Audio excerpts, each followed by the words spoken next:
শুভরাত্রি। কালকে সরস্বতী পূজা, তাই আমি আজকেই সব রাতে রেডি করে রাখছি। এই শাড়িটা নিয়েছি সরস্বতী পূজার জন্য, এটা পরবো। এর সাথে এই যে পেটিকোট নিয়েছি, আর এই ব্লাউজটা নিয়ে নিয়েছি। আর এর সাথে আমার বরের জন্য এই পাঞ্জাবিটা সিলেক্ট করছি। তার জন্য সাদা পাঞ্জাবি সিলেক্ট করছি, কিন্তু সে পরতে চায় না সাদা, তাই এই পাঞ্জাবিটা সে নিয়ে নিল। এর সাথে কানের দুল,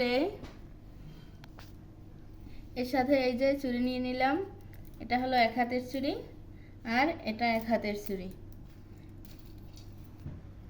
এটা হলো গলার চোকার, আর এর সাথে নিয়ে নিলাম এই যে লম্বা একটা চেন। এই আর আমার বর এটা এনেছে, সে ভাবছে কালকে ফাগুন, আসলে তো ফাগুন না। এখন এর থেকে ফুল ছিঁড়ে ছিঁড়ে মাথায় দিব। আর সে এটা নিয়ে আসছে, বলছে গাজরা বানাইতে, কিন্তু গাজরা নাও বানাতে পারি। এখান থেকে ফুল দিলে আর গাজরা দিলে বেশি, তাহলে বেশি বেশি ভালো লাগবে না। তাই এটা থেকে আপাতত ফুল বানাচ্ছি না, যদিও আবার ভালো লাগে কালকে বানিয়ে নেব। এখন পর্যন্ত এটুকুই গুছিয়ে নিলাম।